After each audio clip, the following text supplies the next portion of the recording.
Shalom. Selamat berjumpa kembali dalam acara Obsesi Hati, obrolan seputar suami istri yang sehat dan rohani. Bersama saya Leo Sumampo dan saya Fitri Sumampo Sitorus. Malam ini kita ketemu lagi dalam program Obsesi Hati, dan tahukah saudara, saat ini kita sudah memasuki episode yang ke-50 ya. Sudah 50 sudah ya? 50 episode, sudah hampir 1 tahun ya. Iya. Obsesi Hati mengudara ya. Dan dari minggu ke minggu tambah menarik topik-topik yang dibawakan ya. Dan kami selalu berdoa agar topik-topik yang dibawakan oleh keluarga Pendeta Kuntara boleh sangat bermanfaat kepada rumah tangga yang menyaksikan acara Obsesi Hati setiap Senin jam 7 malam ya. Iya, dan betul. tentunya dengan pertolongan Tuhan. Ya, Baik. rumah tangga kita boleh menjadi rumah tangga yang diberkati oleh Tuhan. Nah, malam ini, ini adalah rangkaian seri yang selalu jadi perbincangan hangat kita dengar dari para pemirsa yang ada di rumah. Betul. Dan saat ini memasuki bagian yang sesi yang ketiga. Dari judul besarnya apa? Keluarga sehat. Keluarga sehat, ya. Bagian yang ketiga. Dan kita punya subtopik pada malam hari ini. Ada 4 item ya. Apa aja itu? Kepercayaan, integritas, optimisme, dan dukungan sosial. Nah, ini akan langsung dibahas 4 hal ini oleh Pendeta Kuntara dan Ibu Kathleen Kuntara. Mungkin karena ini banyak, kita tidak usah berpanjang-panjang lagi. Sebelum mulai, kita akan membaca ayat tema kita pada malam hari ini, yang terambil dari buku Yesaya pasal yang ke-26. Yesaya pasal yang ke-26 ayat yang ketiga. Demikianlah firman Tuhan. Yang hatinya teguh, kau jagai dengan damai sejahtera, sebab kepadamulah ia percaya. Melalui ayat ini mari kita bersatu dan berdoa. Terpujilah Tuhan, oleh karena kebaikan-Mu Tuhan, kami boleh bertemu kembali dengan para pemirsa Hope Channel Indonesia yang ada di rumah untuk mengikuti program Obsesi Hati, lanjutan dari rangkaian seri Keluarga Sehat. Malam ini bagian yang ketiga. Tuhan, tentunya yang terutama kami mohon kehadiran Roh Kudus Tuhan di tengah pertemuan ini atau acara ini, agar kiranya Tuhan mengurapi pendeta dan ibu pendeta Kuntara yang akan membawakan pembahasan nanti, agar pembahasan yang dibawakan ini akan menjadi manfaat yang berharga bagi tiap rumah tangga dan juga pribadi lepas pribadi Tuhan. Sehingga oleh karena pertolongan Tuhan, rumah tangga kami, pribadi kami akan menjadi rumah tangga dan pribadi yang takut akan Tuhan. Dan kami akan menjadi rumah tangga yang diberkati oleh Tuhan. Tuhan, hamba menyerahkan jaringan internet, peralatan yang dipakai di studio Hope Channel, agar boleh dapat berjalan dengan baik dan lancar, dan juga berkati kru Hope Channel yang memandu acara ini dari awal hingga akhirnya. Berkati para pemirsa Hope Channel Indonesia yang ada di rumah yang sedang mengikuti acara ini Tuhan. Sekali lagi biarlah berkat berkelimpahan Tuhan berikan kepada mereka semua, bahkan terlebih berkat kesehatan di tengah pandemi COVID-19 ini Tuhan. Terpujilah Tuhan, Engkau Allah yang baik, ampuni dosa kami begitu banyak Tuhan. Karena kami berdoa di dalam nama Yesus, kalau Tuhan Juru Selamat dan penebus dosa kami. Amin. Amin. Kami mengundang para pemirsa agar dapat mengirimkan pertanyaan-pertanyaan Anda seputar topik pembahasan yang akan dibawakan sebentar, ataupun masalah rumah tangga yang Anda hadapi, yang Anda inginkan mendapat solusi. Silahkan mengirimkannya ke nomor call center Hope Channel Indonesia atau melalui media sosialnya.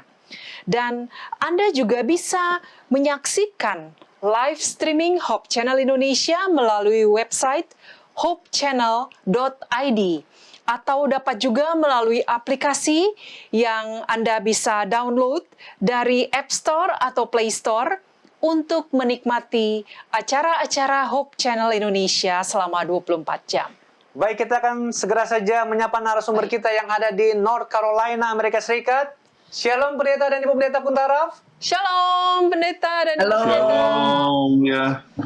Selamat malam di Indonesia, selamat pagi dari North Carolina. Semua baik-baik para pemirsa dan Fitri dan Leo. Baik, salam sehat selalu Pendeta dan Ibu Pendeta.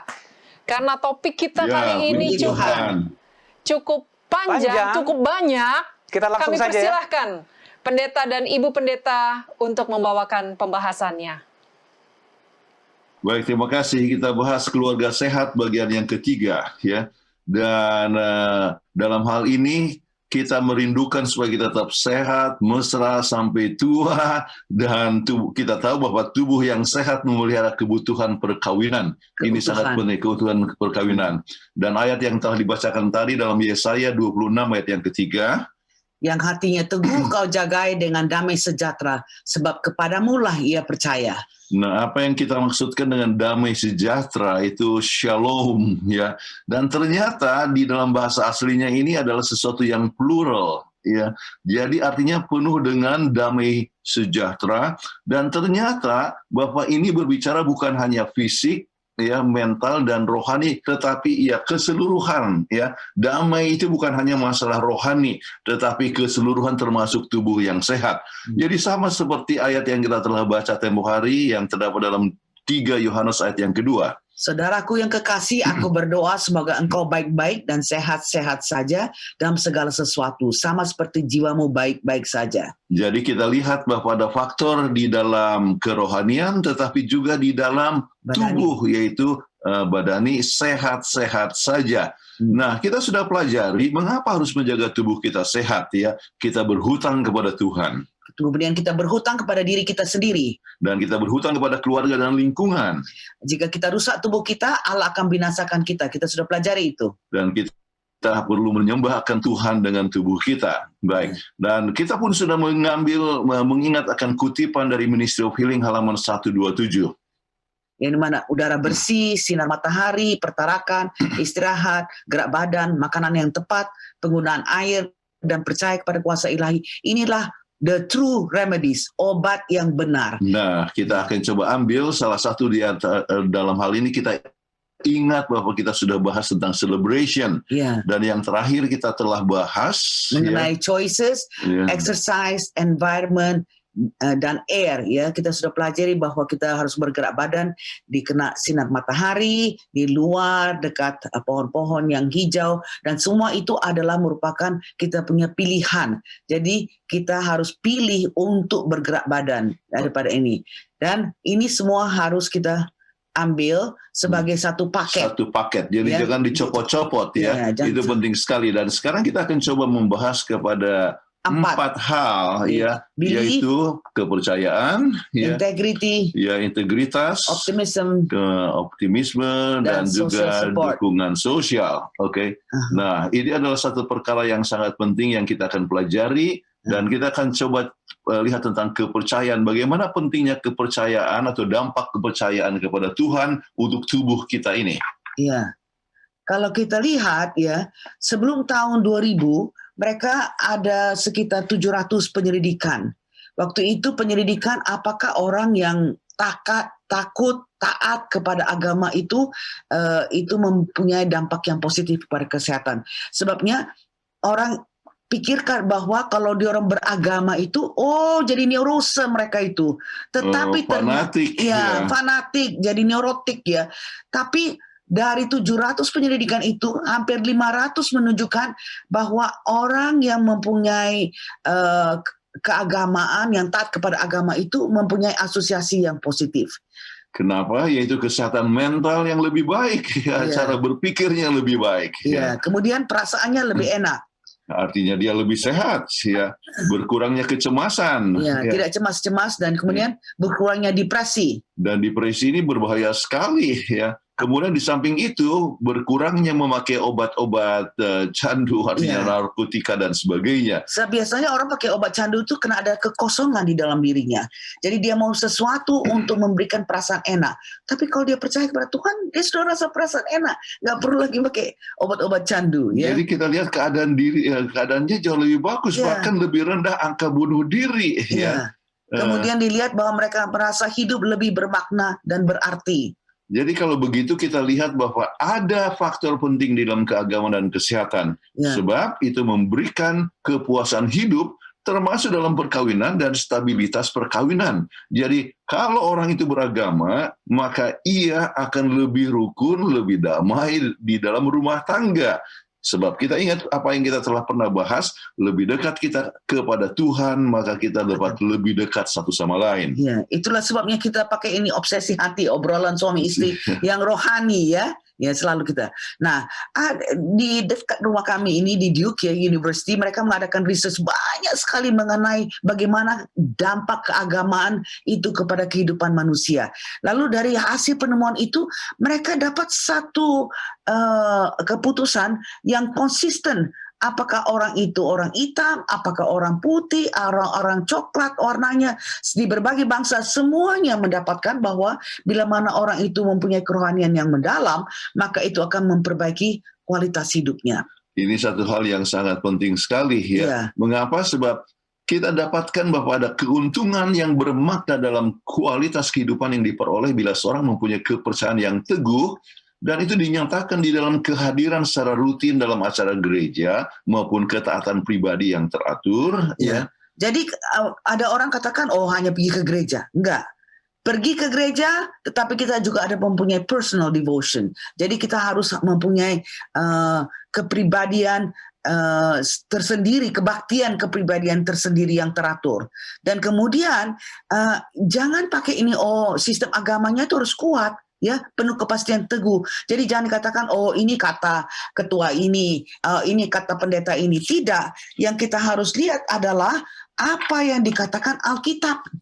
Alkitablah yang mempunyai kejaminan daripada kebahagiaan kehidupan kita. Jadi dengan lebih dekat mengambil banyak waktu dengan Alkitab, maka itu memberikan satu kekuatan di dalam taat kepada keagamaan secara pribadi. Ya. Dan bukan hanya itu, dikatakan tidak ada yang lebih menjamin kehidupan daripada adanya perasaan damai dan kepuasan yang dialami apabila meletakkan hidup di tangan Tuhan yang Maha Kasih dan Penyayang. Ya, jadi sangat-sangat tenteram hidup kita. Ya, kemudian jadi sekarang pertanyaan kepada kita, apakah akibatnya kalau kita nggak ada kepercayaan kepada Tuhan, tidak ada belief ya? Ini celebrations kan, akronim dari B itu. Bagaimana ya? Nah, kita dapatkan dalam ilmu kedokteran bahwa orang merasa stres ya menghadapi masalah kehidupan ini. Seperti ya kita menghadapi sekarang COVID ini ya, COVID-19 ya.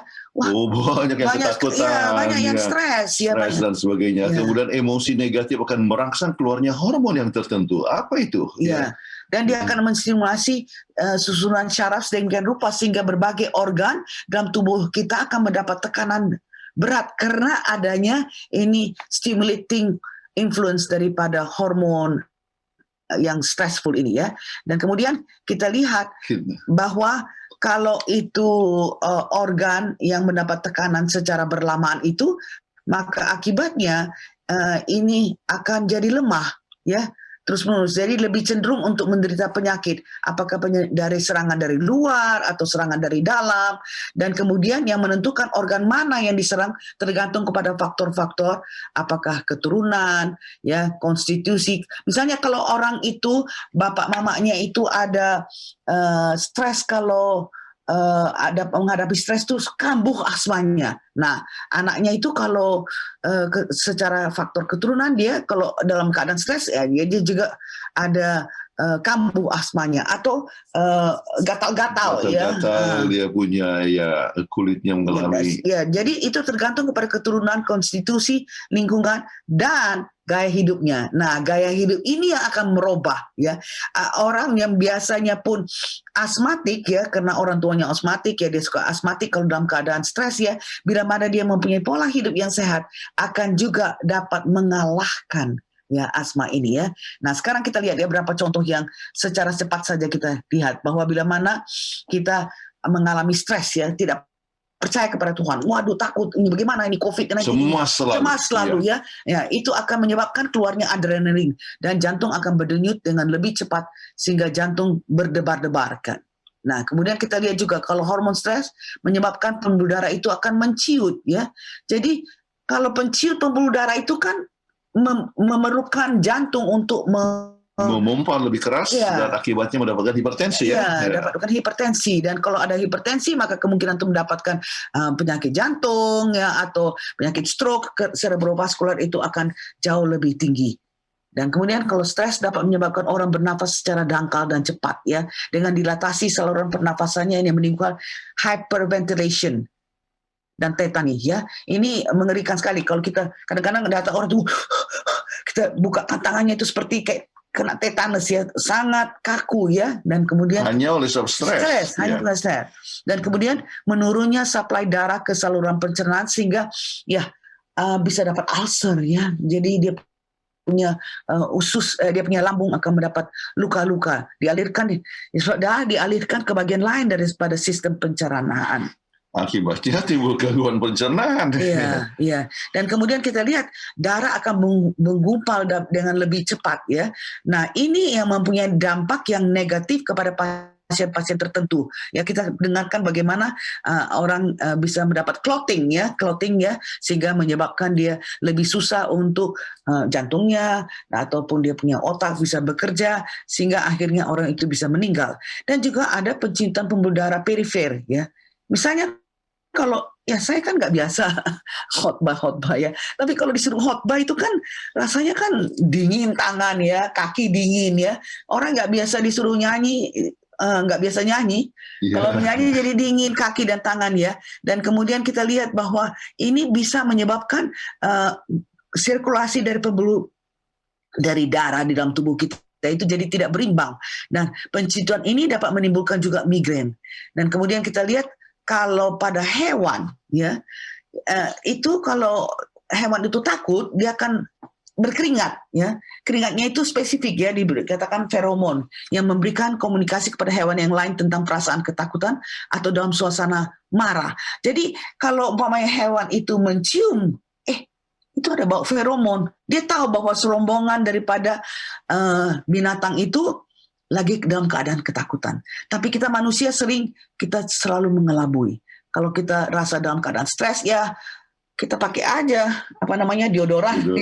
Ya, supaya enggak. Tapi sebenarnya kita dalam keadaan stres ya. Tapi ditutupi saja ini. Dan kemudian kita lihat juga keinginan untuk bertambah buang air kecil atau buang air besar. Kan kalau dalam keadaan stres gimana? Wah, kepengen mau ke kamar mandi, ya mau pipis, ya. Jadi sering buang air kecil ataupun apa yang disebut ini irritable bowel syndrome. Dia mau diare ya, jadi karena kerusakan daripada saluran intestine, large intestine atau usus besar ya. Yang paling kita takuti adalah hormon stres ini, dia menekankan sel T ya, T-cells. Sel T itu adalah satu hal yang sangat penting sekali oleh sebab ini berbicara tentang daya tahan tubuh. Daya tahan tubuh ya. Jadi mengganggu fungsinya yang lazim. Kalau kita daya tahan tubuh kita sudah disuppress ya, sudah ditekan ya, kita punya daya tahan tubuh jadi nggak bagus jalannya ya. Kemudian orang yang stres akan menderita berbagai gangguan emosi, kecemasan, dan depresi ya, dan juga kemudian perasaan takut yang berkelebihan. Jadi hanya oleh sebab stres kadang-kadang kita dapatkan orang dapatkan penyakit jantung, kanker lah, segala macam hal yang bisa terjadi hanya oleh sebab stres. Juga orang yang stres ya dapat menderita berbagai kelainan pikiran, ya, problema ingatan, lupa atau susah untuk tidur ya. Bagaimana akan tidur oleh sebab apa? Stres ya. Jadi adanya insomnia. Insomnia. Jadi itulah sebabnya John Marks menuliskan di dalam Time Out magazine bahwa somewhere between 75 to 90% of all doctors visits stem from stress. Jadi lebih kurang 75% sampai 90% daripada kunjungan ke dokter adalah oleh sebab stres ya. Dan itu hal yang terjadi, padahal ternyata Elijah White sudah katakan itu lebih daripada 100 tahun yang lalu. Ya. Sakit pikiran terdapat di mana-mana. 9/10 dari penyakit yang diderita manusia berasal dari sini. Jadi apa yang dikatakan oleh Elijah White itu dibuktikan oleh ilmu pengetahuan sekarang ini. Luar biasa sekali. Jadi kita bisa lihat bahwa perlu sekali kita untuk mempunyai ketenangan pikiran ya. Jadi bagaimana cara atasi permasalahan ini ya? Jawabannya hanya satu. Yaitu kalau kita percaya kepada Yesus Kristus. Jadi believe ya. Kita percaya, maka ia memberikan undangan dalam Matius 11 ayat 28.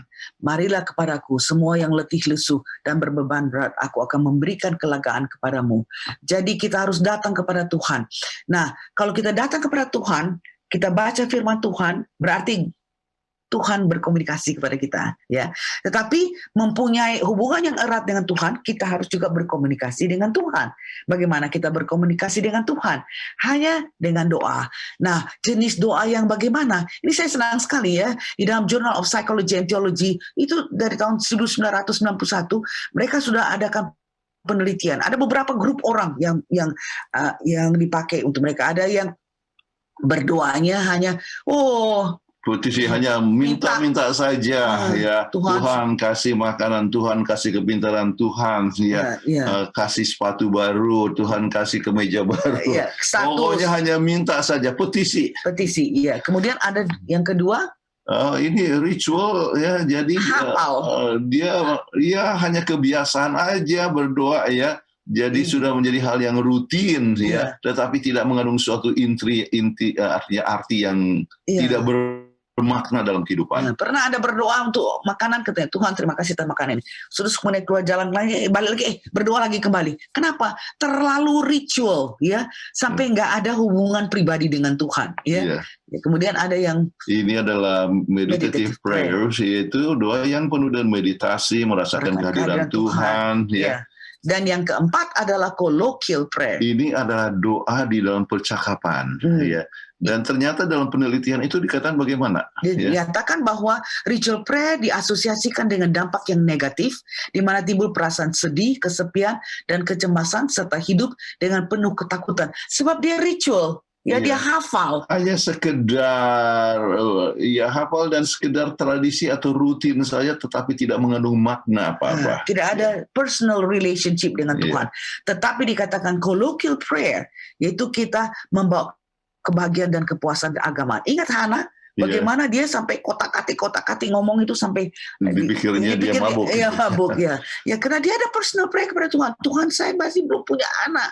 Saya mau punya anak, ya. Dan dia bicara kepada Tuhan, dia curhat kepada Tuhan, ya. Itu yang paling baik, ya. Itu yang memberikan kepuasan, ya. Baik. Jadi kalau gitu kita harus banyak berdoa kepada Tuhan, curahkan seluruh, ya, persoalan kita kepada Tuhan, ya, berbicara sama seperti kita berbicara kepada seorang sahabat, ya. Jadi doa percakapan. Ya. Nah, di dalam ini ada ahli riset Inggris terhadap hormon stres. Waktu itu mereka melakukan penelitian sebelum dan segera setelah pembedahan. Jadi 2 hari setelah selesai pembedahan, mereka bagi grup yang sudah dioperasi ini. Ada satu grup yang mereka harus mengikuti secara formal relaxation exercises, ya, latihan relaksasi. Dan satu lagi nggak usah, hanya berdoa aja. Ternyata kita dapatkan bahwa hormon stres yang melemahkan daya tahan tubuh meninggi, ya, bagi para pasien yang mengikuti latihan relaksasi secara formal. Tidak hanya dari mereka yang berdoa. Jadi berdoa itu justru menurunkan stres, ya. Kita bisa lihat bagaimana. Itulah sebabnya kalau kita bercakap kepada Tuhan secara colloquial prayer, ya, berbicara, itu betul-betul menurunkan. Jadi tidak perlu kita harus ikuti kegiatan-kegiatan yang lain, tetapi berdoa menyebabkan kita jadi bisa dapat lebih santai. Jadi hanya bila kita memiliki hubungan erat dengan Tuhan, maka kita dapat senantiasa merasakan damai dalam pikiran, dan itulah yang menyebabkan kita berkurang stres ataupun kecemasan. Tidak heran ayat yang kita sudah baca tadi, Yesaya 26 ayat 3. Yang hatinya teguh kau jagai dengan damai sejahtera, sebab kepadamu lah ia percaya. Ini yang sudah dibacakan oleh tadi Leo, ya. Ya, kita harus percaya. Dan kemudian kita ingin sekali memberikan satu puisi, the power, poem dari Power. Ini dia katakan, trust in yourself and are doomed to disappointment. Jadi percayalah kepada dirimu sendiri dan kamu akan menjadi kecewa. Trust in your friends and they will die and leave you. Percaya kepada teman dan engkau akan mati dan mereka meninggalkan engkau. Trust in money and you may have it taken from you. Kemudian percaya kepada uang, itu akan diambil daripadamu. Trust in reputation and some slanderous tongue may blast it. Percaya kepada reputasi, tetapi dengan lidah yang gosip ataupun menjelekan, maka itu akhirnya reputasi kita hilang. Yeah, but trust in God, and you are never to be confounded in time or eternity. Jadi percaya kepada Tuhan, maka kamu tidak akan pernah dikecewakan dalam waktu atau sampai kepada masa kekekalan sekalipun. Jadi biarlah kalau kita ada persoalan dalam keluarga kita, kita berbicara kepada Tuhan, ya, pray secara kolokial, ya. Percaya dalam percakapan, Ya. maka itu menyebabkan kita dapat lebih sehat, kita tidak perlu lagi harus stres ya, atau cemas, dan penuh percaya bahwa Tuhan merencanakan sesuatu yang terbaik untuk kita. Nah, sekarang karena kita sudah bicarakan percaya, maka kita akan bicarakan integrity atau Integritas. Ya. Ya.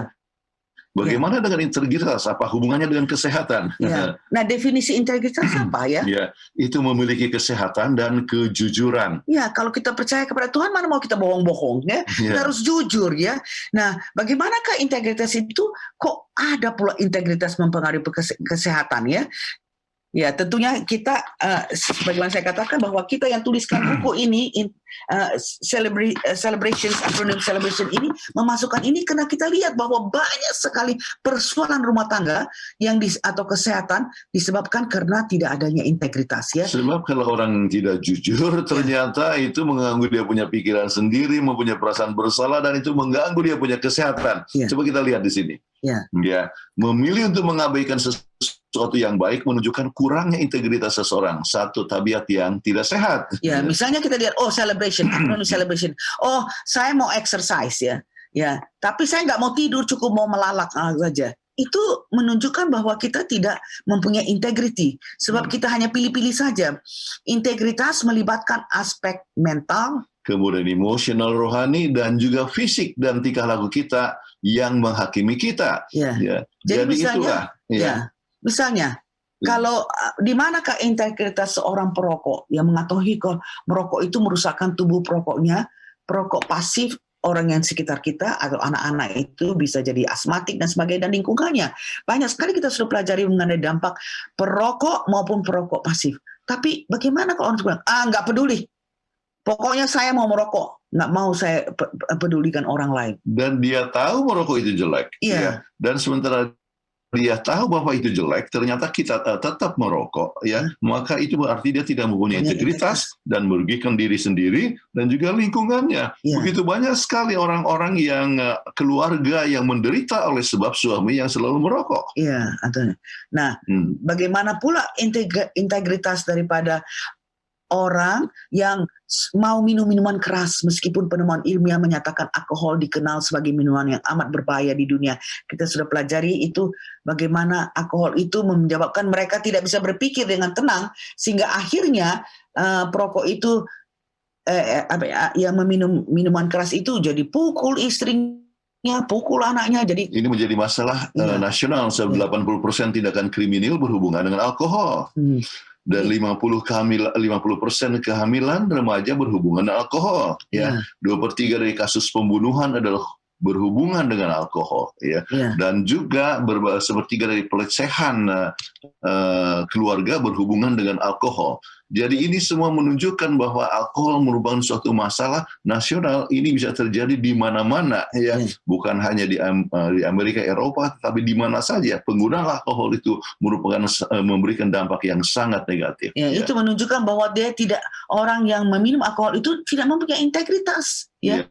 Nah, bagaimana dengan integritas orang yang sengaja menggunakan darah yang terkontaminasi? Misalnya dia kerja di Palang Merah, nggak apa-apa lah, ini kan ada malaria atau HIV/AIDS, ya. Kasih lagi sama orang, ini kan orang miskin, nggak apa-apa kita donasi. Itu kan tidak ada mempunyai integritas. Jadi orang tidak memberitahu bahwa dia terkena infeksi, itu adalah satu perkara yang menunjukkan dia tidak ada kurangnya integritas. Atau wanita yang membohongi suaminya, atau sebaliknya dia katakan bahwa saya tidak ada, atau dia sudah tahu dia TBC, langsung dia batuk-batuk di depan orang, ya. Jadi kenalah orang TBC, itu juga menunjukkan bahwa dia tidak mempunyai integritas. Jadi kita lihat bahwa jikalau kita memenuhi kehidupan kita dengan celebration, kita harus ikuti huruf I, yaitu integritas. Ya. Dan saya ingin sampaikan bahwa ada satu gereja yang mempunyai satu program namanya Integrity terapi. Hal yang luar biasa, pengobatan dengan menunjukkan integritas. Jadi kadang-kadang oleh sebab dia tidak jujur dengan dirinya sendiri, ya, maka timbul berbagai macam penyakit, sehingga harus dikembalikanlah dia untuk mempunyai integritas, menyadari dia salah, kemudian melalui cara tersebut akhirnya ada satu proses penyembuhan supaya ia boleh sembuh dari sakitnya. Ya, Jadi ini masalah besar walaupun kelihatannya kecil. ya, ya. Dan kita lihat dalam Yeremia 17 ayat 9. Jadi betapa liciknya hati, lebih licik daripada segala sesuatu. Hatinya sudah membatu. Siapakah yang dapat mengetahuinya? Ya. Jadi kenapa? Menunjukkan ketidakintegritas. Jadi kekristenan mengajarkan kita untuk perlunya regenerasi atau adanya pembaharuan. Ya. Hanya Tuhan satu-satunya yang dapat mengubah kita. Jadi kita harus mempunyai suatu integritas. Ya. Yaitu yang akan mengubah kita, dan itu memberikan suatu pengaruh kepada kesehatan kita. Ya, harus ada kejujuran, ya. Kejujuran, perasaan bersalah. Kenapa sering terjadi? Sebab tidak ada integritas. Ya. Dan ini memberikan sesuatu hal yang sangat membahayakan tubuh. Ya. Tapi kita sedih, kita senang karena di dalam Alkitab juga ada jawaban. Ya. Dalam Yeskiel 36 ayat 26 dikatakan, ya, kamu akan kuberikan hati yang baru dan roh yang baru di dalam hatimu, dan aku akan menjauhkan dari tubuhmu hati yang keras dan kuberikan kepadamu hati yang taat. Jadi hati yang taat yang bagaimana? Yang mempunyai integritas. Ya, sehingga tidak mau bohong-bohong, ya, menunjukkan kejujuran, ya. Dan ini akan berhubungan dengan kesehatannya. Ya, sebab ingatlah, tanpa integritas kehidupan kita akan penuh dengan kesusahan, ya, kedukaan, ya, penyakit, dan kemudian dan juga keluhan, ya. Dan penuh dengan penyesalan. Ya. Sehingga kita punya keluarga tidak bisa menjadi keluarga yang serasi sampai tua. Nah, sekarang kita kalau begitu kita sudah pelajari bahwa kalau kita sudah percaya kepada Tuhan, kita harus jujur, ya. Dan kemudian kalau kita percaya kepada Tuhan, kita juga harus mempunyai pandangan hidup yang positif. Optimisme. Nah, optimisme ini adalah suatu pernyataan daripada iman, ya. Jadi sama, ya. Optimisme ada pernyataan. Jadi kalau kita tidak percaya kepada Tuhan, kita punya kehidupan juga pesimistik selalu. Serba negatif. Ya. Optimisme dibangun atas harapan dan kepercayaan kepada Tuhan. Percaya bahwa Ia akan mengatur semuanya untuk kebaikan kita. Jadi kenapa kita harus takut? Ya, jadi kita mempunyai satu optimis, dan kita coba lihat seperti yang ditulis dalam Roma 8 ayat 28, ya. Kita tahu sekarang Bapa Allah turut bekerja dalam segala sesuatu untuk mendatangkan kebaikan bagi mereka yang mengasihi Dia, yaitu bagi mereka yang terpanggil sesuai dengan rencana Allah. Jadi walaupun mungkin dia mengalami kesulitan, tetapi dia tetap mempunyai satu pandangan yang positif, yaitu wah, ini untuk kebaikan saya, ya, ini untuk kebaikan saya. Walaupun dalam keadaan yang seburuknya, misalnya tidak ada makanan, wah, Tuhan mau supaya saya lebih percaya kepada Tuhan, supaya saya kerja dengan lebih keras, ya. Jadi dalam perkara yang buruk sekalipun kita melihat sesuatu yang positif. Iya. Jadi melalui mata optimis ini dia katakan, gelas ini tampak setengah penuh. Dia lihat airnya, ya, airnya setengah penuh, bukan setengah kosong. Iya. Tapi di dalam mata pesimis dia katakan bahwa gelas itu tampak setengah kosong. Jadi dia lihat ada negatifnya, bukan dia lihat positifnya, ya. Jadi sekarang mereka mau mengadakan melihat apakah orang di Harvard University, apakah mahasiswa-mahasiswi yang mempunyai positive attitude itu benar-benar menguntungkan kepada tubuhnya apa tidak. Lalu mereka mengambil mahasiswa untuk mengambil satu comprehensive test, ya, comprehensive personality test.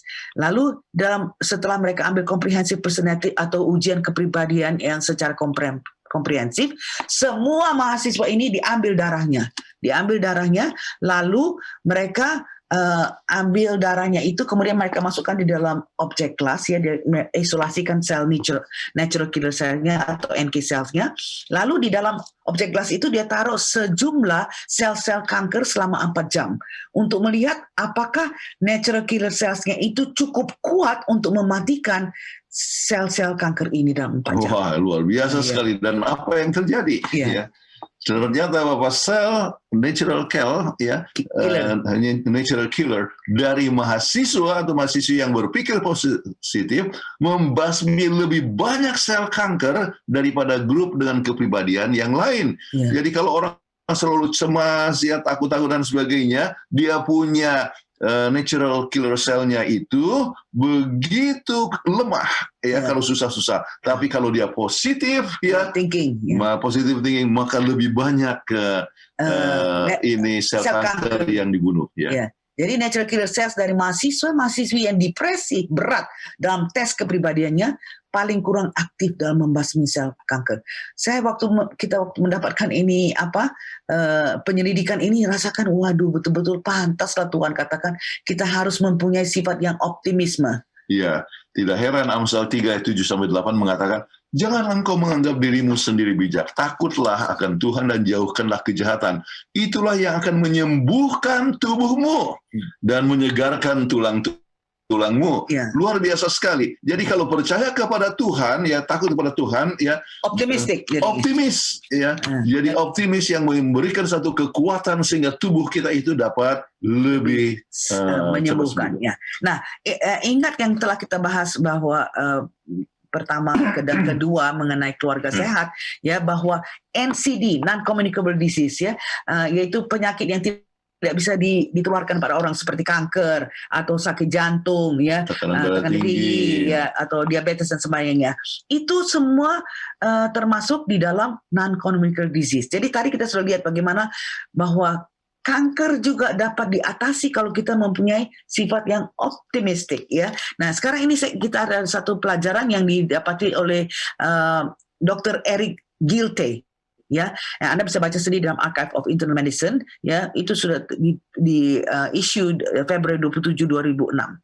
Jadi dari 545 orang yang berusia antara 64 sampai 84 tahun, ya, dan mereka itu sebetulnya bebas daripada kemungkinan untuk mendapatkan penyakit jantung, ya, ataupun kanker. Ya, nah, tetapi waktu itu mereka assess, ya, secara 5 tahun, tahun 1985, 1990, 95, dia lihat untuk 15 tahun. Iya, lihat apakah orang ini mempunyai optimal levelnya bagus, ya, sangat tinggi atau yang tidak tinggi atau yang sangat rendah sekali. Nah, pada akhir daripada penelitian ini mereka membagikan grup ini kepada 3 grup, ya, berdasarkan optimum score-nya, ya, dan number of cardiovascular death compared.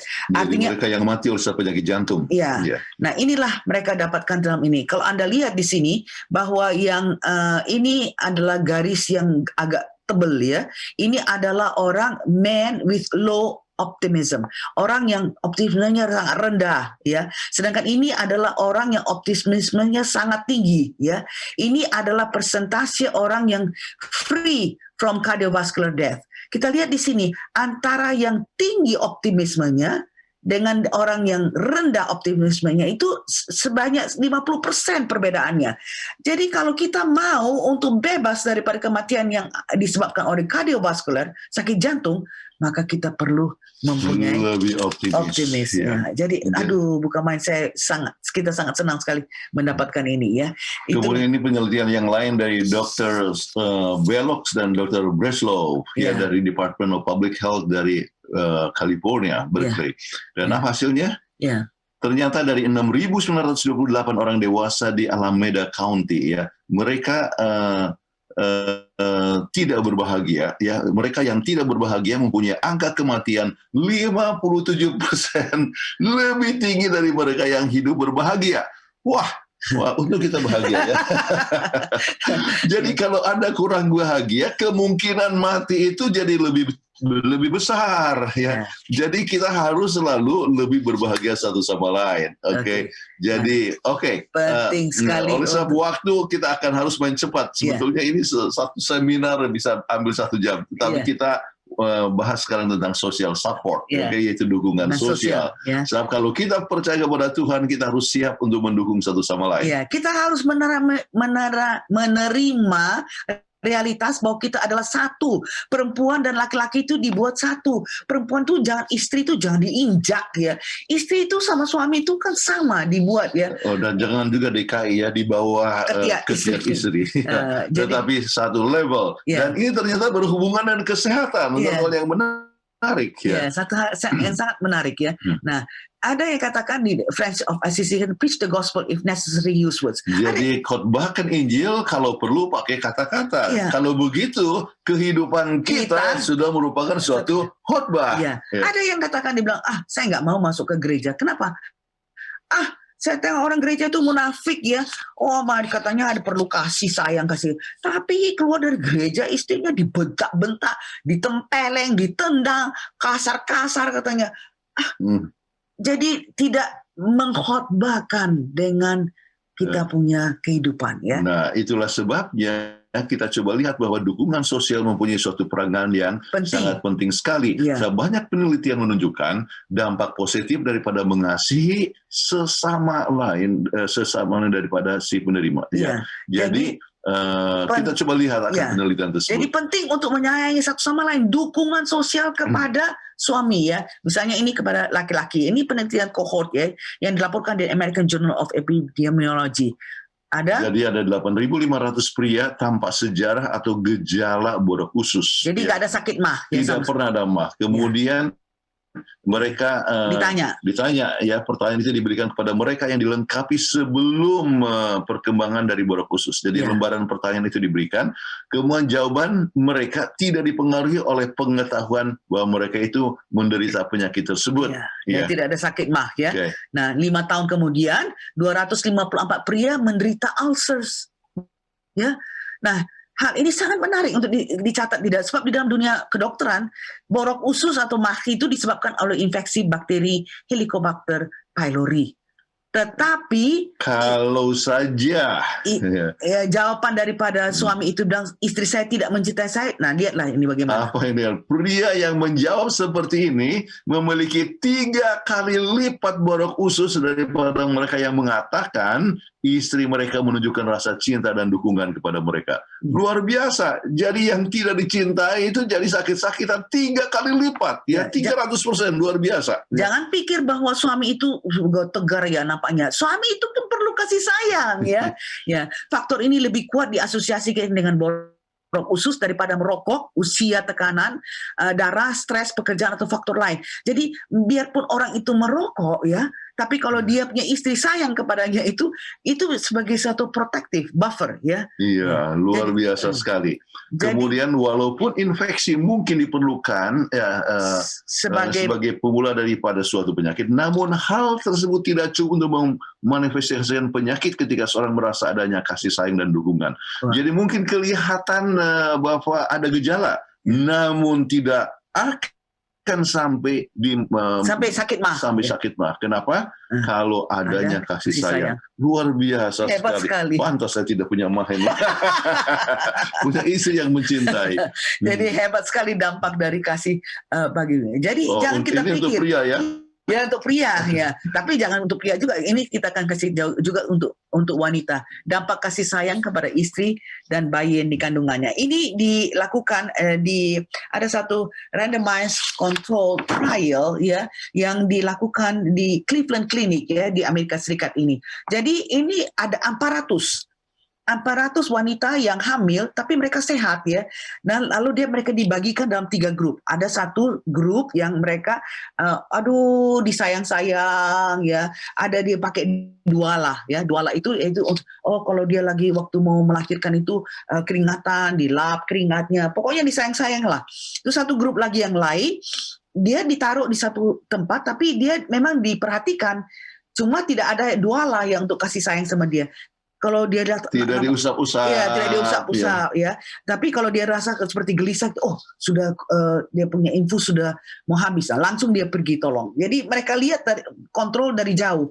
Tapi grup yang ketiga, yang comparison group ya, grup perbandingan ini nggak ada duala, nggak juga ada close monitoring. Jadi tidak ada. Tidak dipedulikan. Ya, tidak ada. Nah, lihatlah waktu itu mereka lihat bagaimana akibat daripada observasi ini yang dilaporkan di Journal of American Medical Association, bahwa yang terus disayang-sayang itu juga dia hanya 8% yang memerlukan cesarean section. Ya. Artinya memerlukan operasi, ya mungkin letak sungsang atau sebagainya, atau 8% saja yang memerlukan epidural anestesia. Jadi anestesia daripada sumsum tulang belakangnya, yaitu Pada saat dilahirkan, ya, melahirkan. Jadi dia memerlukan anestesia. Ya, sedangkan yang observe group, yaitu yang mereka lihat dari jauh, tapi tidak ada yang duala yang kasih sayang kepada mereka, itu 13%. Ya. Yang memerlukan operasi. Dan yang memerlukan akan epidural anestesia itu 23%. Lebih tinggi. Iya. Dan comparison group, wah justru lebih tinggi. Sebab mereka sama sekali tidak ada yang usap, tidak ada duala, tidak juga diperhatikan. Berapa persen? 18%, dan perlu epidural anestesianya sampai 55%. Iya. Jadi Anda bayangkan, mereka karena mendapatkan komplikasi ini, maka mereka harus di-induce, harus dipaksakan dia punya partusnya, dan ada juga yang mendapat demam, dan kemudian akhirnya anaknya itu jadi bayi yang dilahirkan itu mendapat komplikasi sehingga harus masuk ke ICU daripada neonatal. Ya. Jadi kalau gitu ini semua menunjukkan bahwa bagaimana kita memberikan kasih sayang kepada ibu yang melahirkan itu dapat mengurangi resiko komplikasi sebanyak 300 sampai 600%. Luar biasa sekali. Iya, sampai bayangkan itu bukan saja komplikasi, tapi uangnya itu loh, masuk ke rumah sakit, ke neonatal dan sebagainya. Makanya diperkatakan perlu kasih sayang suami kepada ibu. Dukungan sosial itu sangat penting sekali. Ya. Dan Tuhan menginginkan kita untuk memberikan dukungan sosial, memberikan kasih sayang, pelayanan satu sama lain kepada istri yang mengandung, bukan saja bermanfaat kepada istri maupun bayi yang dikandungnya. Jadi bayi itu pun dapat lebih sehat. Manusia sering mementingkan diri dan bertanya, apa keuntungan bagi si pemberi kasih sayang? Kita coba lihat ini penelitian ini, kita belajar dari anjing ya. Iya, ini juga yang kebetulan saya yang menuliskan mengenai social support. Banyak sekali penelitiannya, tapi saya senang sekali dengan penelitian ini yang disebut dengan CAST, yaitu Cardiac Arrhythmia Suppression Trial, yang dibuat oleh dua dokter, Dr. Friedman dan Thomas, dan dilaporkan di American Journal of Cardiology. Sebab waktu itu mereka lihat orang yang memiliki anjing. Kalau anjing itu kan dia kan anjing itu nggak pernah jawab balik ya. Tidak pernah balas. Kalau dimarah pun nggak apa-apa. Kalau suami itu bisa marah atau istri itu pun bisa marah, bicara balik. Tapi kalau anjing itu nggak pernah dia tidak pernah membalas. Jadi utuh secara utuh dia punya kasih sayang itu dia berikan kepada anjing. Lalu apa yang mereka buat? Mereka ambil seleksi wanita dan pria yang sudah dapat heart attack tetapi mereka mempunyai irregular heartbeat. Jadi dia punya denyutan jantung itu sangat irregular. Nah, inilah mereka study mereka selidiki apakah mereka yang mempunyai anjing ini mempunyai kehidupan yang lebih panjang umurnya apa enggak. Ternyata hanya 1 dari 87, yaitu 1,1% yang pelihara anjing yang meninggal. Kemudian 19 dari 282, yaitu 6,7% dari mereka yang tidak pelihara anjing meninggal. Jadi kita lihat persentase yang punya anjing ternyata jauh lebih kecil. Ini berbedanya sekitar 600%. Jadi kalau kita lihat di sini angka kematian itu sampai 6 kali lipat kalau tidak punya anjing untuk memberikan dukungan penuh kasih sayang, karena dia kan sayang sama anjingnya itu. Kalau dia punya anjing, dia bisa 6 kali lipat. Bagaimana kita tidak punya anjing? Kasih sayang kepada orang saja. Jadi yang penting di sini adalah masalah kasih sayangnya. Jadi bukan soal anjingnya, tetapi memberikan kasih sayang ternyata menguntungkan kepada yang memberikan kasih sayang itu. Sebenarnya waktu itu mereka ada dua uji coba, 2 obat, Encanite and flecainide, ya, yang dipikirkan akan menolongkan apakah mereka akan memperpanjang umurnya. Ternyata di dalam uji coba itu menaikkan encanide dan flecainide ini justru menaikkan kematian sebab penyakit jantung, ya, sehingga akhirnya percobaan ini harus dihentikan secara drastis, ya. Nah, coba kalau Anda pikirkan, ya, kapankah terakhir Anda pergi ke dokter dan dokter itu memberikan resep, kalau mau supaya jangan cepat mati karena ada mempunyai irregular daripada heartbeat itu, coba kasih sayang kepada orang.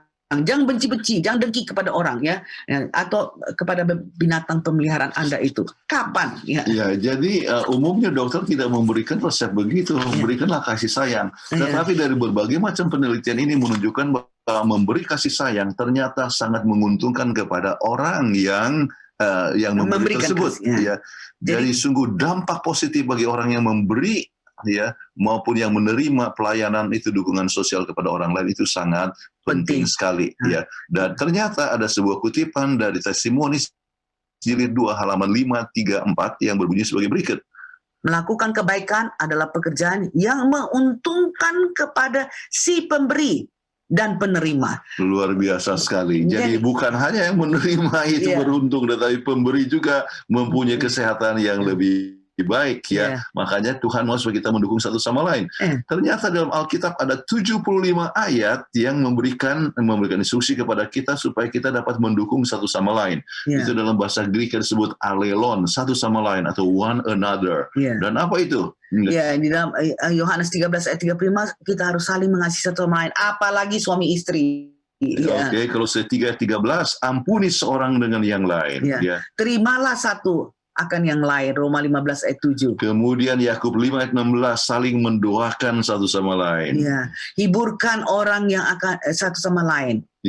Kemudian bersekutu, ya, seorang dengan yang lain. Kemudian hendaklah kamu ramah seorang terhadap yang lain, ya. Dan juga hendaklah kamu mengasihi saudara-saudara satu sama lain. Jadi kita lihat ini adanya sebagian saja, dan Anda bisa lihat melalui concordance, ya, sekitar 75 kali sebutkan satu sama lain, ya. Dan itu adalah faktor yang sangat penting yang menyebabkan keluarga lebih sehat, ya, dan lebih berbahagia satu sama lain. Bahkan dikatakan berikan tumpangan seorang dengan yang lain. Oke. Nah, sekarang memiliki hubungan vertikal yang manis dengan Tuhan, maka secara otomatis menghasilkan hubungan yang horizontal. Kita sayang kepada Tuhan, kita sayang kepada satu sama lain, menghargai setiap orang sebagai anak Allah, termasuk pasangan kita. Kalau istri sibuk masak, suami bantu, masak. Kemarin saya bantu, ya. Jadi kita harus saling menunjukkan kasih satu sama lain, sebab yang memberikan kasih sayang, yang menerima kasih sayang tetap lebih sehat dan lebih berbahagia. Tidak heran Alkitab memberikan kutipan yang sangat penting sekali, ya. Ini adalah sehubungan dengan yang dikatakan di dalam buku Yohanes pasal yang ke-15, ya. Sebagaimana cabang yang berhubungan dengan pokok anggur yang benar akan menghasilkan buah-buah, demikian juga hubungan kita yang manis dengan Tuhan, yang rapat, yang erat hubungan kita akan menghasilkan buah, mengasihi satu sama lain, melayani satu sama lain, menguatkan dan memberikan semangat satu dengan yang lain, memaafkan satu sama lain, termasuk kepada pasangan kita. Justru itu yang paling utama, satu sama lain di dalam keluarga, kemudian juga kita nyatakan kebaikan juga menolong orang lain. Baik, jadi kita harus lihat celebration ini, ya, prinsip-prinsipnya kita harus hidupkan. Marilah kita hidupkan, bukan hanya satu-satu, ya, tetapi sebagai satu paket, termasuk menghidupkan tentang integritas, optimisme, ya, dan mendukung satu sama lain. Percaya kepada Tuhan harus menghasilkan semua ini. Jadi kalau kita ingat, kalau kita percaya kepada Tuhan, maka kita tidak mau bohong-bohong. Hidup kita penuh integritas. Dan kalau kita mempunyai kehidupan yang percaya kepada Tuhan, maka itu akan menghasilkan satu pandangan yang optimistik, selalu lihat positifnya. Dan akhirnya kalau kita lihat positifnya, kita harus percaya juga bahwa kita itu semua sama dibentuk oleh Tuhan, ya. Laki-laki atau perempuan sama, jangan perempuan diinjak-injak, jangan dibentak-bentak, atau jangan ditempeleng atau diterjang, tapi haruslah Kasihi, jadi dengan kasih Ya. hati, dan Kasih. ini memberikan kesehatan kepada kedua-duanya. Ya, Ya. yes, Jadi itulah sebabnya, marilah kita hidupkan celebration supaya kita punya keluarga yang Yang sehat. sehat selalu. dan tetap mesra sampai tua. Oke, sekarang waktunya untuk tanya jawab atau mungkin ada break ya. Baik, amin. Wah, luar biasa Luar pembahasan biasa. malam hari ini. Iya. Ya, jujur bagi saya pribadi ini sangat bermanfaat banget ya. Saya ingat tadi apa yang dibahas oleh pendeta dan ibu pendeta Kuntara, yaitu kalau suami istri saling mengasihi itu berpengaruh dengan kesehatan kita. Wah, berarti kita harus sering mengucapkan aku Betul. mencintaimu sayang. Wah, supaya makin sehat kita. Ya karena itu sudah melalui research ya. Wah, kalau sudah melalui research berarti sudah terbukti manfaatnya ya. Dan yang kedua tadi, kalau kita melakukan kebaikan, manfaatnya itu bukan hanya kepada penerima, tapi kita juga. Wah, ini Iya, juga ya. yang memberi. Benar itu. Betul. Luar biasa pembahasan pada malam hari ini. Iya. Jadi kembali diingatkan kepada para pemirsa Hope Channel Indonesia yang ada di rumah, kalau saudara punya pertanyaan, jangan ragu-ragu untuk bertanya mengenai topik malam hari ini, atau kalau saudara punya masalah dalam rumah tangga, saudara boleh tanyakan kepada pendeta dan ibu pendeta Kuntara. Saudara boleh kirimkan pertanyaan saudara ke nomor call center dari Hope Channel Indonesia yang nomornya ada di layar kaca Anda, atau saudara juga bisa menulis di kolom chat di media sosial daripada Hope Channel, yaitu di YouTube dan juga Facebook. Saudara tidak usah cantumkan nama saudara, cukup cantumkan lokasi di mana saudara berada, dan dengan pertolongan Tuhan, pendeta dan ibu pendeta Kuntara akan menjawab pertanyaan daripada saudara semua. Sebelum kita masuk ke sesi kedua ruang tanya jawab, kita akan mengikuti yang satu ini.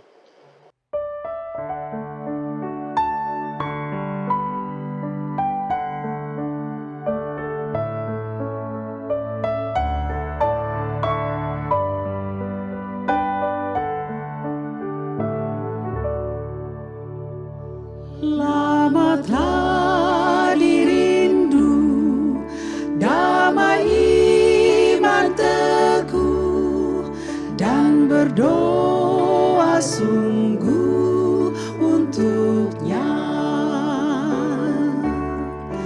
Tapi perhentian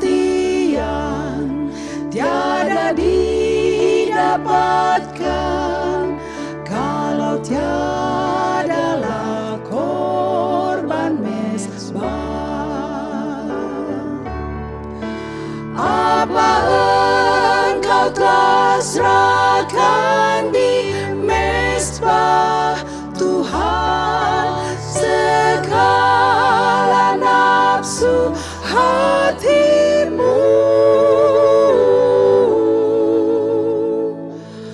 Engkau boleh dapat perhentian dan rahmat kalau engkau berserah padahu.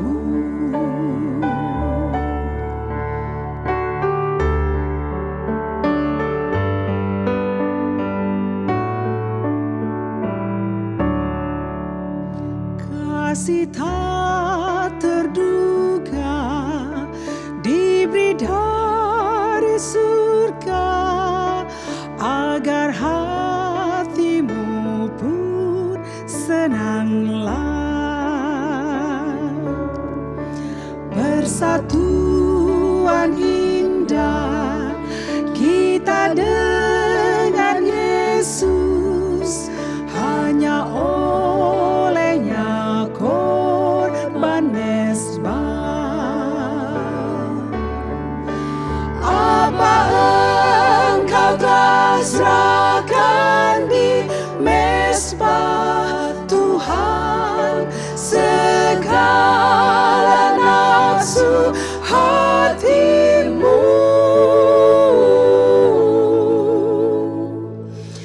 Engkau boleh dapat perhentian dan rahmat kalau engkau berserah padahu.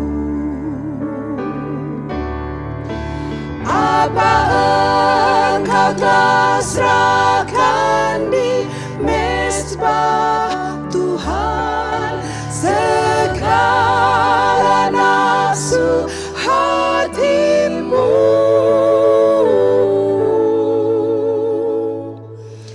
Engkau boleh dapat perhentian dan rahmat kalau engkau berserah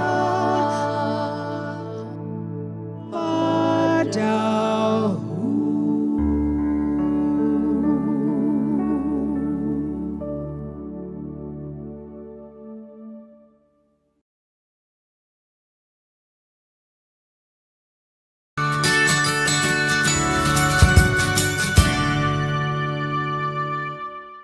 Kembali lagi dalam program Obsesi Hati. Dan saat ini telah masuk beberapa pertanyaan-pertanyaan mengenai topik pembahasan yang akan kami bacakan dan akan dijawab oleh narasumber kita. Pertanyaan yang pertama, bagaimana mengembalikan kepercayaan kepada anak yang tadinya kita sangat percaya, namun kepercayaan orang tua disalahgunakan dan dia terlibat narkoba? Silakan pendeta dan ibu. Ini masalah narkoba itu adalah masalah yang tidak mudah untuk diatasi. Namun seorang dapat mengalahkan narkoba itu adalah dengan kuasa Tuhan. Jadi ajarlah anak untuk tetap berdoa, ya. Kemudian sementara berdoa, ya, kemudian mengajak kepada anak betul-betul bergantung kepada Tuhan, dan buatlah dia dengan segala macam kesibukan-kesibukan yang menyebabkan dia tidak punya waktu untuk hal yang lain. Ya. Jadi coba tunjukkan bahwa Kasih sayang. dengan kasih sayang, kemudian mengajar dia untuk kembali memupuk ketergantungan kepada Tuhan, percaya kepada Tuhan, ya. Kemudian katakan kepadanya, ya. Misalnya kita ambil Johnny, ya, kami sayang kepada Johnny, ya. Kami percaya Johnny akan bisa mengatasi masalah ini dengan kuasa Tuhan, ya. Jadi kami percaya, ya. Jadi tunjukkan bahwa orang tua tetap percaya, tetapi percaya itu bukan percaya kepada anak itu punya kuasa, tetapi percaya kepada kuasa Tuhan. Oke, jadi dengan kuasa Tuhan ini dapat dikalahkan, ya. Baik, kemudian sering orang terlibat dalam narkoba oleh sebab kurangnya kasih sayang, ya. Ada sesuatu yang kosong di dalam Yang kosong. hatinya, sehingga dia memerlukan sesuatu obat untuk membuat dia merasa enak, ya, merasa senang, ya. Jadi itu yang harus lagi-lagi relationship dengan orang tua itu sangat penting. Kalau orang tua itu merasa bahwa anak itu merasa dia dikasih, biasanya dia tidak perlu memakai obat untuk merasa enak, ya. Iya. Tidak perlu memakan narkoba, ya. Jadi penelitian untuk lebih kurang 90.000 orang anak-anak muda, ya, dan juga kepada orang tua belasan ribu. Dan ternyata dalam penelitian itu menunjukkan ada dua hal yang menyebabkan sang anak itu tidak akan melakukan apa yang disebut risky behavior, yaitu tindakan yang berisiko tinggi termasuk dalam hal ini narkoba, yaitu apa? Hubungan yang erat dengan Tuhan, hubungan yang erat dengan satu sama lain, yaitu dengan orang tua atau dengan teman yang bisa memberikan dia secara memberikan kekuatan kepadanya. Jadi sekarang dia sudah terlibat dalam narkoba, tetap dikasihi, ya, tetap diingatkan kepada kuasa Tuhan, kemudian berikan kesibukan-kesibukan yang menyebabkan dia tidak ada waktu untuk itu. Dan hati-hati juga dengan masalah pemberian uang, ya. Sebab untuk perlu narkoba itu kan perlu uang, ya. Jadi Anda harus tetap mempercayainya, tetapi harus mempunyai membatasinya dengan tidak memberikan uang yang akan digunakan untuk narkoba. Baik, terima kasih Pendeta dan Pendeta. Memang berarti kepercayaan saja tanpa adanya perhatian tuh nggak bagus ya Pendeta ya. Contohnya kalau anak anak itu pulang sangat malam kita membahayakan. nggak pernah tanya, salah juga berarti ya. Karena kita percaya dia pulang malam ya sudah. Padahal harusnya kita tanya ya. Jadi kita harus kenal anak-anak kita. Ya. Ya. Dan kenal jadi termasuk di dalam kecenderungan-kecenderungan itu ya. Oke, baik. Terima kasih Pendeta dan Ibu Pendeta. Pertanyaan berikut. Pertanyaan saya, waktu kecil sakit asma. Oh, pertanyaan. Saya waktu kecil sakit asma. Dan karena itu turun ke anak saya pun kena asma sampai umur 10 tahun. Pertanyaannya, apa bisa sembuh dengan pola makan yang baik? Oh, silakan ini Pendeta dan Ibu Dokter nih. Ya, ini dokter punya bagian ini. Iya, memang penyelidikan menyatakan bahwa dengan hidupkan pola hidup yang baik, yang secara seutuhnya ya, jangan hanya makanan saja, ini ditanyakan apakah bisa sembuh dengan pola makanan yang baik. Pola makanan, sebagaimana dikatakan di dalam Celebration Nutrition, ya, tapi juga harus mempunyai tidur yang cukup, harus berolahraga, ya, harus mempunyai integritas, ya, harus percaya kepada Tuhan, dan ini Jangan lupa tidur yang cukup. tidur yang cukup ini juga sangat perlu, dan kemudian mempunyai kasih sayang daripada orang tuanya. Ini banyak sekali yang sudah dinyatakan. Salah satu yang kami lihat sendiri dengan mata kami ya, itu adalah satu keluarga yang anaknya itu sudah status asmatikus. Artinya dalam 24 jam dia sampai nggak bisa tidur, duduk aja karena sudah asma sekali. Jadi waktu itu pergi kepada dokter dan dokter katakan, oh nggak bisa sembuh, ini bagaimana. Dia sudah pergi kepada ahli spesialis. Akhirnya dia pergi ke rumah sakit Advent di Youngberg Hospital di Singapura. Dan waktu itu mereka memilih untuk pakai New Start ya. Ya, jadi seperti juga ini Yaitu pola hidup yang sehat ya. Nah, makanannya diobatkan apa. Akhirnya sembuh dia, dan bukan saja sembuh tapi dia jadi dokter dan dia mau kasih tahu kepada orang lain, jangan percaya bahwa ini kalau diturunkan penyakit ini tidak dengan pola hidup yang sehat tidak bisa mengubahkannya. Jadi memang benar harus secara keseluruhan hidupkan pola hidup sehat, jangan makanan Ini saja. satu hal yang sangat menarik oleh sebab kami dengar ceritanya waktu kami tinggal di Di Singapura. Singapura. Kemudian kami tidak ketemu untuk beberapa tahun, akhirnya ketemu waktu di Israel, ya. Kemudian waktu dia ikut, waktu kami bawa rombongan dari Israel, waktu itu mereka sudah tinggal di Australia, ya. Kemudian waktu ada perkawinan di Jakarta, dia ikut datang, ya, yang namanya Daryl, ya. Daryl dia sekarang bertugas di Kanada, kemudian sering kembali ke Australia. Jadi menjadi dokter, dan dia adalah orang yang tadinya adalah masalah dengan asma. Tidak ada asma lagi, dan dia kasih tahu mengenai pola hidup yang sehat adalah cara yang sangat bagus untuk dihidupkan secara keseluruhan untuk mengatasi asmatik. Padahal status asmatikus loh dia. Jadi bahkan dia jadi dokter untuk Prevention. pola hidup. Ya. Yang sehat. Oh, Oke. terima kasih Pendeta dan Ibu. Pengalaman yang luar biasa ya. Iya, betul sekali. Iya, Iya. pengalaman nyata itu. Dan berarti memang pola hidup dan secara lengkap dilakukan itu akan memberikan kesehatan yang sempurna ya untuk kita. Baik, pertanyaan berikutnya. Ada seorang teman yang sering sekali stres dalam menghadapi pekerjaannya. Tapi selalu dia curhat ke orang yang salah. Jadinya dia suka diejek. Bagaimana untuk membantu teman ini? Silakan Pendeta dan Ibu. Ini memang sudah kita bicarakan tadi kan, bagaimana bahwa kalau kita curhat sebaiknya curhat kepada Tuhan. Tuhan tidak pernah mau menggosipkan kita. Tapi kalau kita curhat kepada kawan ya, mungkin orang itu kan gosipkan kita. Seperti ini ya, dia kasihan sekali, dia curhat kepada temannya lalu dia diejek. Ya, itulah sebabnya God is the only one that can help us. Tuhan saja satu-satunya yang bisa menolong kita. Jadi kita bantu teman ini dengan mengatakan, marilah kita curhat kepada Tuhan. Mempunyai hubungan yang pribadi dengan Tuhan, jangan dengan orang lain. Ya. Kemudian ya sementara curhat kepada Tuhan, kita tahu bahwa dukungan sosial itu penting sekali.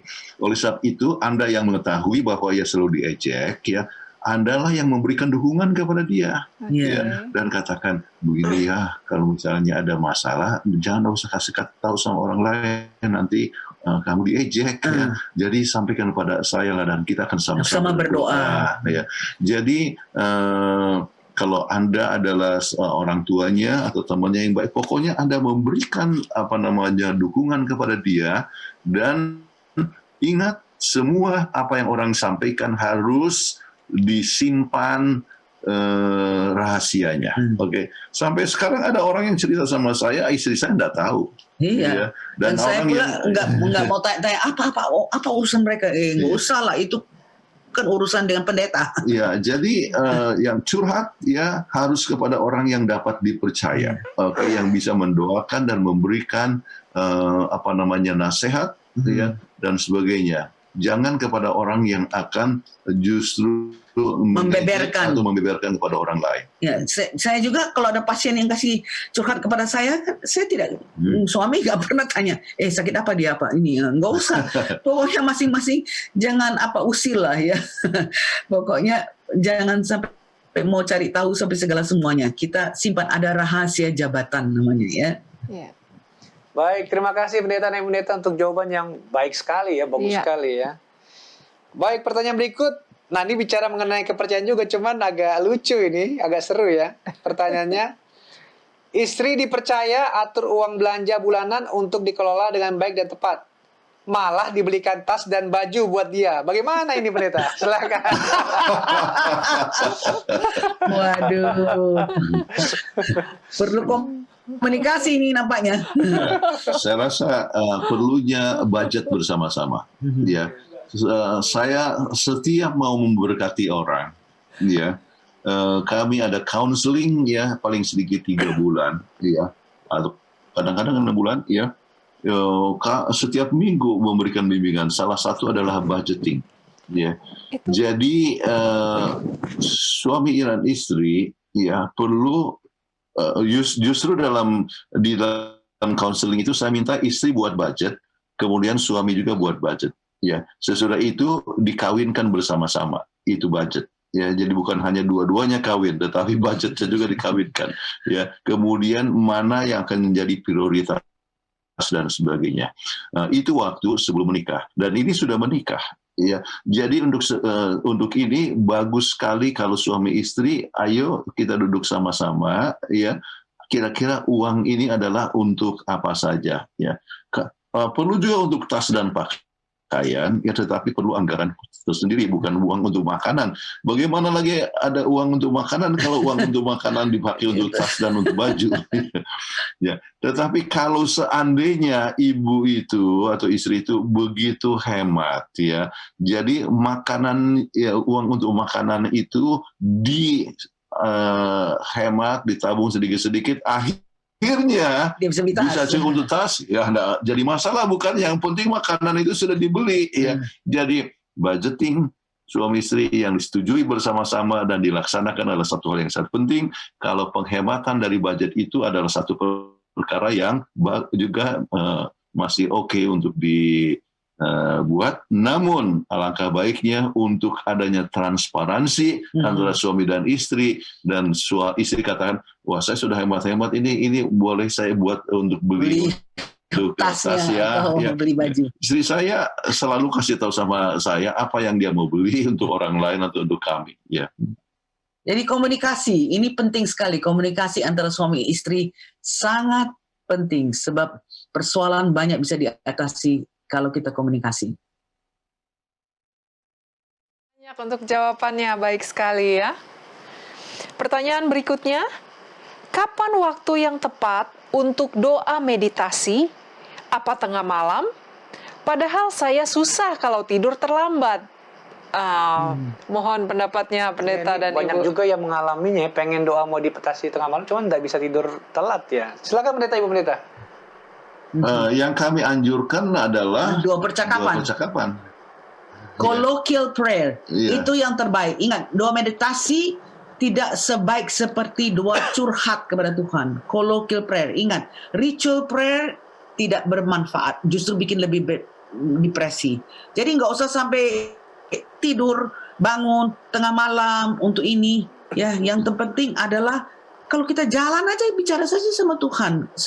Lagi makan pun bicara sama Tuhan. Tuhan, tolonglah saya supaya bisa memilih makanan yang tepat. Ya, Lagi berolahraga pun bisa bicara kepada Tuhan. Waktu belanja di supermarket pun bisa belanja. Artinya Bicara kepada Tuhan. bercakap dengan Tuhan. Jadi waktu Anytime. begitu bangun pagi Anda bicara kepada Tuhan. Oke, begitu sebelum tidur Anda bercakap kepada Tuhan. Jadi berdoalah dengan percakapan, itulah yang terbaik. Baik, pendeta dan ibu pendeta. Cuman saya ada satu orang di gereja. Ini doa percakapan, jadi kita seperti berbicara sendiri gitu ya, pendeta dan ibu pendeta ya. Kalau saya tangkap ya. Berbicara kepada Tuhan. Kepada Iya. Tuhan, ya. Jadi dia itu suka berbicara sendiri, tapi kita jadi melihatnya agak aneh. Gimana itu pendeta dan ibu pendeta? Jadi dia suka Komat kamit. iya komat kamit gitu, orang Betawi bilang ya, orang Jakarta. Komat kamit sendiri. Gimana itu? Apakah seperti itu dimaksud dengan doa percakapan atau bagaimana? Seperti Bukan maksudnya selalu komat kamit, ya.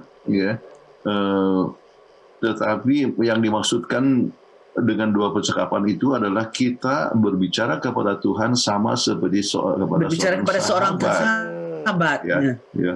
Jadi apakah itu bangun pagi, ya, kita rasakan kehadiran Tuhan dan kita bicara kepada Tuhan. Oke, berbicara sebelum tidur ataupun juga di dalam keadaan di mana saja dia boleh tetap bercakap-cakap. Ya. Tidak harus tunjukkan komat kamit, tetapi dengan pikirannya berhubungan. Ya.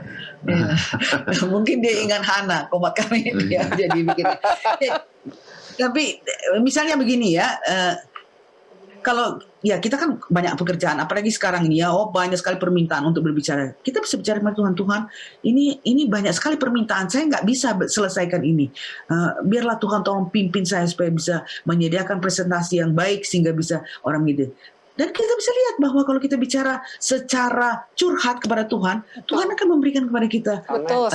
kesanggupan. Dan nanti sudah kesanggupan, sudah selesai presentasi, jangan pula kita sombongkan diri. Tengoklah, gua kan pinter bisa selesai. betul. Gini. Oh, itu nggak jujur itu. Kita harus memberikan kredit kepada Tuhan, yang sudah memberikan kekuatan. Ya. Tuhan yang memberikan kesehatan, Tuhan yang memberikan pikiran, semuanya yang sehat. Jadi berdoa, bercakapan itu adalah satu perkara yang jauh lebih penting daripada meditative prayer atau ritual prayer. Amin. Baik, amin. Dan ini sudah terbukti melalui pendeta dan ibu pendeta Kuntaraf ya. Sudah 50 episode menyediakan materinya itu luar biasa itu. Betul. Ya, tentunya dengan pertolongan Tuhan. Wah, terima kasih.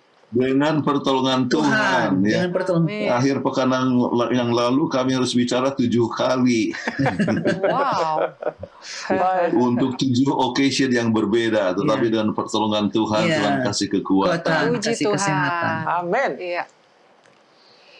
Baik, pertanyaan berikut mengenai dukungan sosial.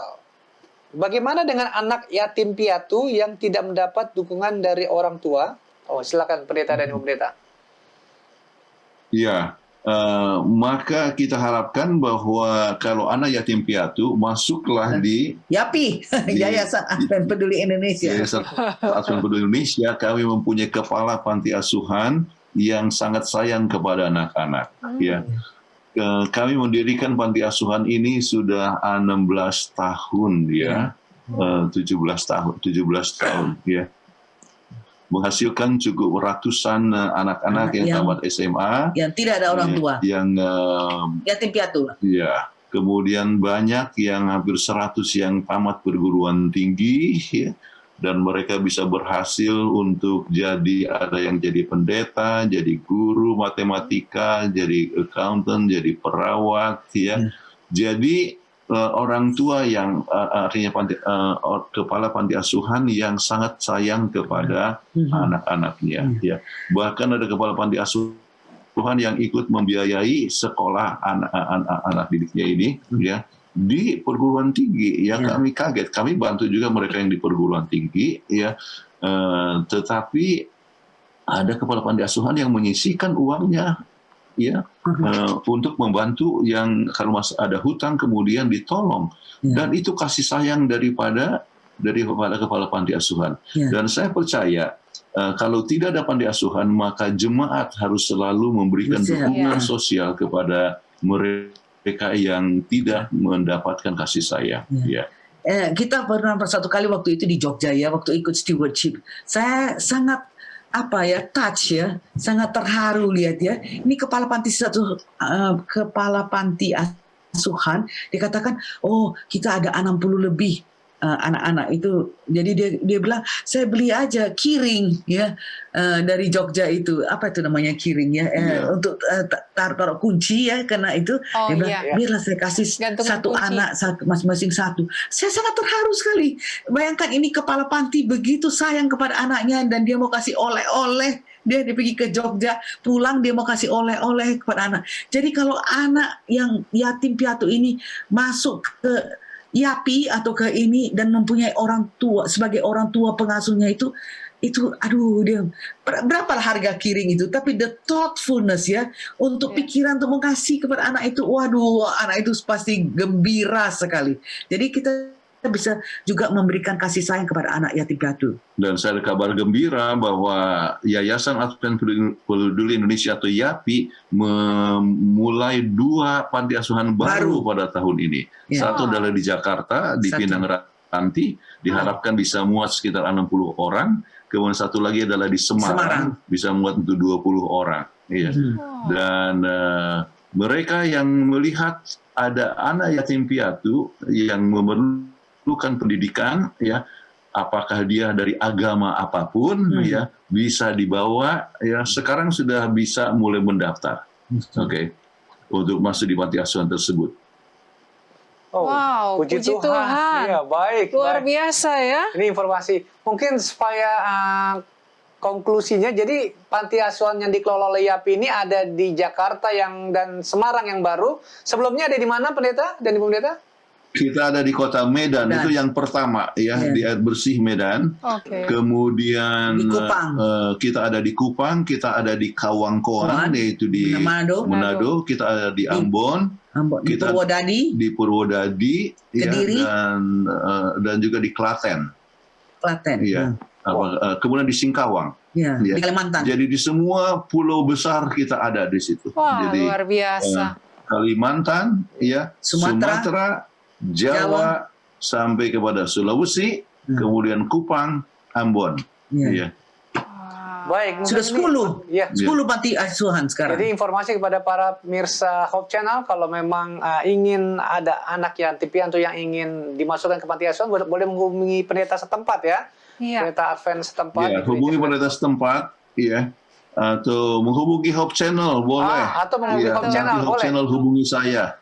Iya, Betul. boleh. Wah, ini satu Luar kabar, biasa, kabar baik diberkati yang lah luar ya, biasa ya. pekerjaan Sudah ada Tuhan 10 ini. tempat ya. Iya. Oke, bagus. Iya, nama Tuhan dipermuliakan Amin. ya untuk hal ini. Amin. Ya. Pertanyaan berikutnya, apakah pembentukan integritas bisa dilakukan dengan instan? Bukankah harus butuh proses seperti dibiasakan dari kecil? Silakan Oh, iya. Pendeta dan Ibu. Sudah jelas. Harus Ya. jujur. Integritas itu adalah satu hasil proses dari integritas. Jadi orang tua harus menunjukkan bahwa ia mempunyai integritas. Orang Jujur. tua harus jujur.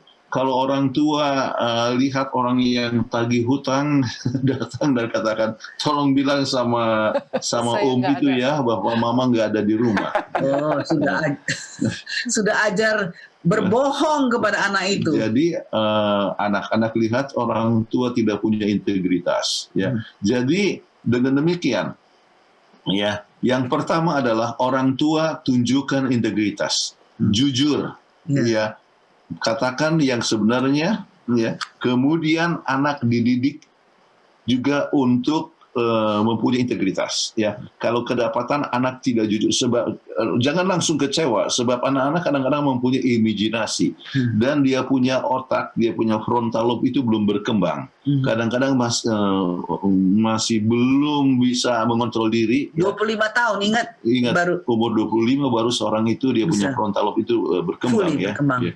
Jadi kalau misalnya anak ini kedapatan Anda lihat seperti dia ngebohong, ya jangan langsung kecewa, Tetapi Anda katakan bahwa, nak, ya, kita harus berkata jujur, ya, ya. Jadi katakanlah ya apa yang sebenarnya dan sebagainya. Jadi kita bimbing itu mulai dari kecil, ya, katakan sebagaimana seharusnya, ya.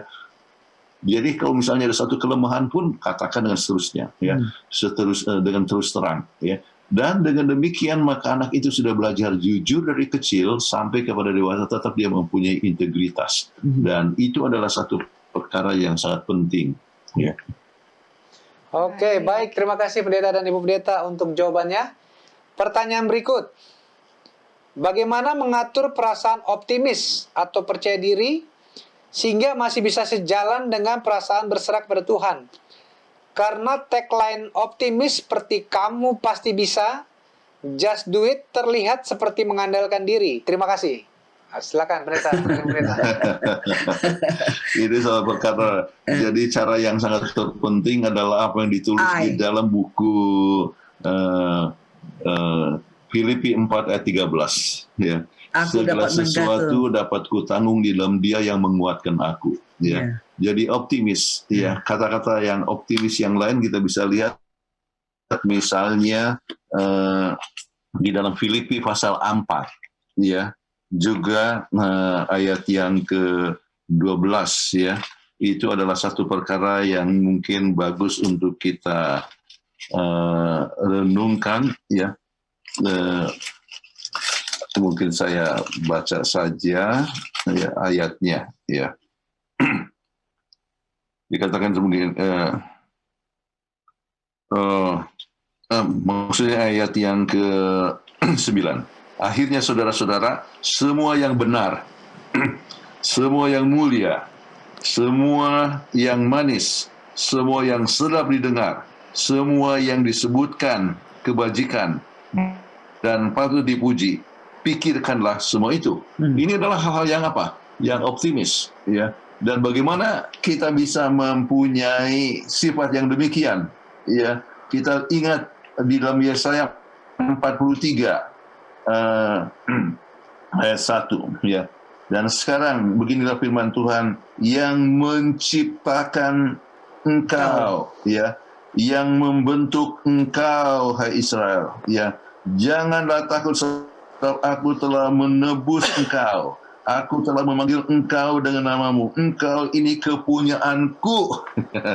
Jadi kita harus optimis ya, kita milik Tuhan ya, kita telah ditebus Tuhan, kita adalah ciptaan Tuhan ya. Sebab itu kita harus tahu bahwa kita itu bernilai, kita bisa dengan kuasa Tuhan ya. Sebab tanpa Tuhan kita tidak bisa berarti apa-apa. Kita coba lihat itu dalam Yohanes pasal 15 ayat yang ke-3 sampai 5 ya. Ya. Jadi tetapi harus di dalam Tuhan, percaya pada Tuhan. Jadi kesanggupan itu hasilnya dari mana? Dari Tuhan. Dari Tuhan. Oke. Percaya. Makanya percaya itu menghasilkan pernyataan yang optimis. Bukan I can do it, but I can do it with God's help. Bukan saya yang bisa lakukan, tapi saya bisa lakukan itu dengan pertolongan Tuhan. Amin. Baik, terima kasih Pendeta dan Pendeta untuk jawabannya. Sebenarnya masih ada beberapa pertanyaan, tapi waktu kita sudah habis Pendeta dan Ibu Pendeta. Oleh karena itu, silakan closing statement dari Pendeta Kuntaraf untuk episode kali ini. Jadi kami pikirkan oleh banyak pertanyaan, ada satu waktu di mana kita akan ambil waktu hanya jawab pertanyaan saja ya. Yang belum dijawab. Saya lihat ini pertanyaan yang dikirimkan kelihatan banyak sekali, belum sempat terjawab. Oke. Dan juga ada yang lalu-lalu. Jadi kita akan ambil satu sesi khusus hanya untuk jawab pertanyaan. Oke. Jadi closing statement, kita ingat bahwa kita semua adalah ciptaan Tuhan, sebab itu kita harus percaya kepada Tuhan. Kalau kita percaya kepada Tuhan, maka kita akan mempunyai integritas. Percaya kepada Tuhan, kita akan optimis. Kita percaya kepada Tuhan, kita akan bisa mendukung satu sama lain. Dan semua ini, percaya, integritas, ataupun optimisme, ataupun social support, itu memberikan dampak kepada tubuh yang lebih sehat, mental yang lebih optimis, yang sehat. Dengan demikian kita boleh menjadi orang yang sehat, bahagia, penuh sukacita, dan damai sejahtera. Amin. Dan berani menghadapi tantangan apapun dengan kuasa Tuhan. Inilah yang menjadi harapan kepada kita semua, sebab kita mempunyai keluarga yang sehat, fisik, mental, dan rohani. Amin.